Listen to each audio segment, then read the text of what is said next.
talk about the process a little bit, just preparing for the combine, how you felt like you did out there?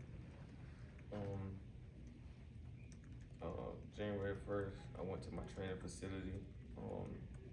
It was a lot of like, 2 a day, a lot of hard work, we had to put in order like for me to try to be the best version of myself at the combine.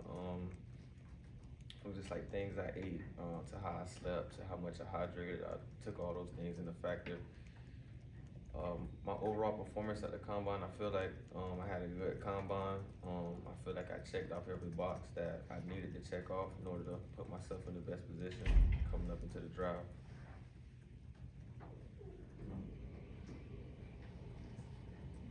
Stay with Howard. Your career, kind of had a couple roadblocks early in your career, changing positions and some injuries and stuff. The last 2 years, did you feel like people realize how well you played? Because you kind of came out late in your college career. You asked me. Just, do you feel like people realize how well you played? I do. But playing defensive back, you got two type of ways to look at it. You can look at it as the black and white, which is how most people look at it, and then you can look at it as in depth, as somebody who actually knows the position and really knows what they're looking for. My last 2 years, I felt like I progressed good. 2022, it was a decent year for me, but I knew that in 2023 that I had a lot more that I could bring out, and I showed that. And I still feel like it's a lot more plays that I could have made out there, but just being able to play my first 2 full seasons, my last 2 years at college was like a big help for me to showcase my abilities and what I could do.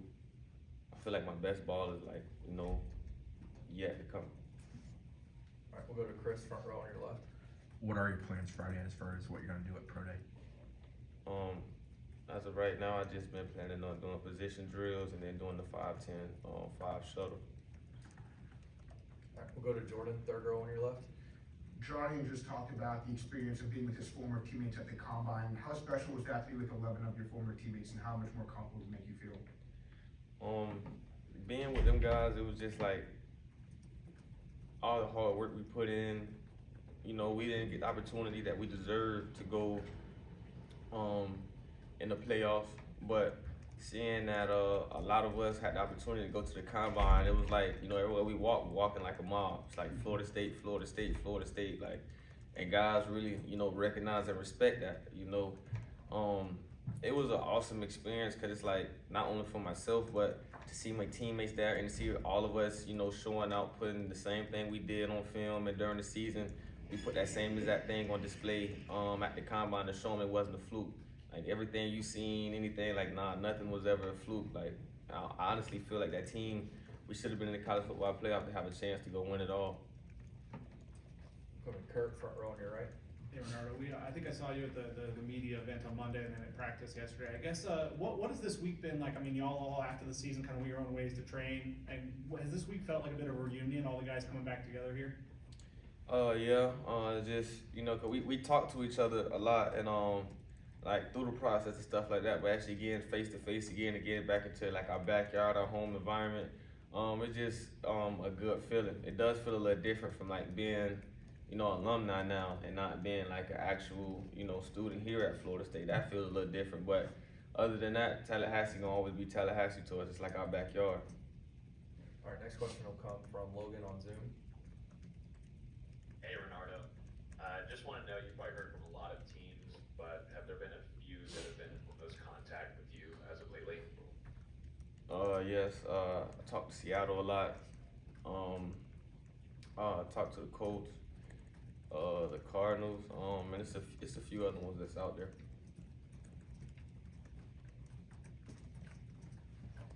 Next will be Corey, second row on your right.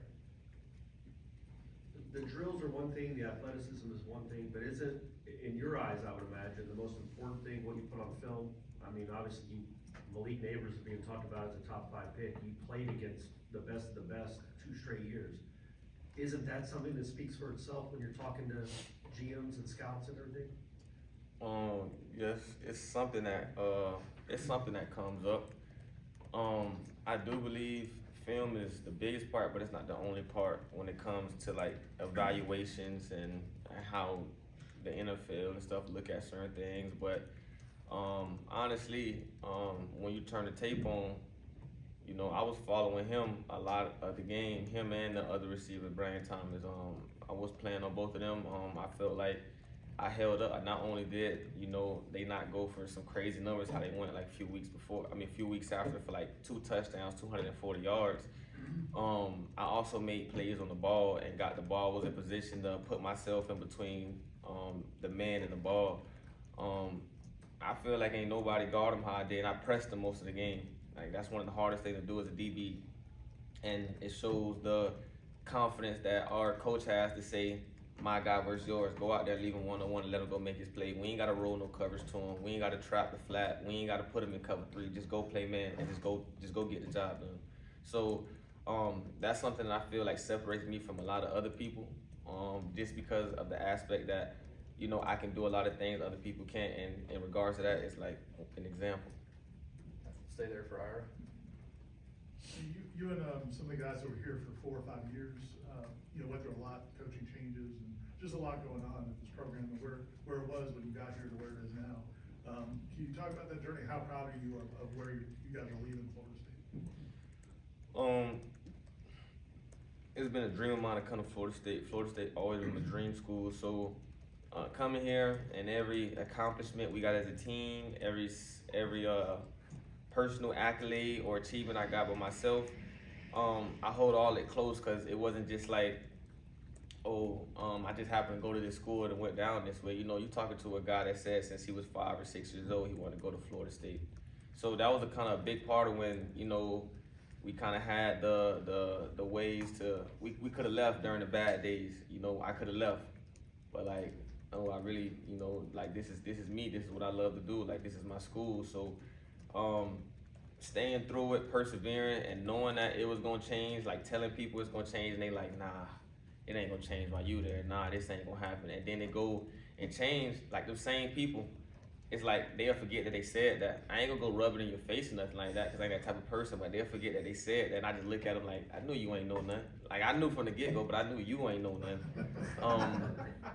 That's just something that I hold, like, you know, close to my heart. It's like one of those achievements or something that I'm just gonna take with me forever. You know, from going from the bad, the good, and all the work and sacrifice and time we had to put in. Like when Norvell tell us that you guys been through it, like they really been through it. That's like one of the only people in the coaching staff here that's seen that everything that you know, the ones that's been here since the bad, has seen all the work they put in, seen the sacrifices, you know, seen the trials and tribulations they had to face, and they just stayed with us and helped us push through it all. How excited are you to see what Azareye'h, Kadarius, and all these young corners do? Seems like they're pretty confident, but they haven't proved it the way you guys did. As long as they stay confident, their athleticism, their coaching and everything is going to shine on Saturdays. That's all they got to do is just stay confident and work for what they want. As long as they keep doing the two things, they are going to be good. I be having a little talks with AZ, just talking to him. I be telling them that I'm expecting a lot from him, but I know he's capable of it. I seen what he's capable of. I be around him every day, you know, from his mentality to how he works about things. Like I'm expecting a lot from him. Ventrell, I'm expecting a lot from Shaheem Brown.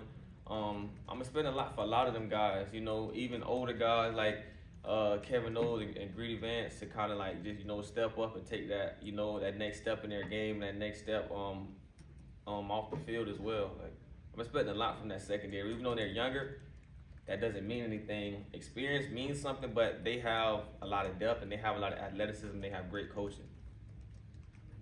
Anything else? All right, last one, Ira. So one last one. You talked about loving Florida State when you were 5 or 6. Like, how did that start? Was your family Florida State people, or do you remember why you started loving Florida State? It was because my family, they're Florida State fans, so I just grew up watching them. But I still feel like it was my decision to determine what I wanted to be or what I wanted to like. And when I used to watch these guys like, you know, Greg Reed, you know, LaMarcus Joyner, you know, Devontae Freeman, Renardo Green, like Carlos Williams, I used to watch all these guys, Ramsey, like Derwin, you know, see these guys. It's like growing up, you playing football. You like these guys look like indestructible. They look like superheroes. Like Florida State got a team full of superheroes. I want to go there. So I was thinking that, like, you know, if I ever got the opportunity and chance to go there, that's where I'm going. And that's why as soon as Coach Tiger offered me, I committed on site to come here. All right, thanks, Renardo.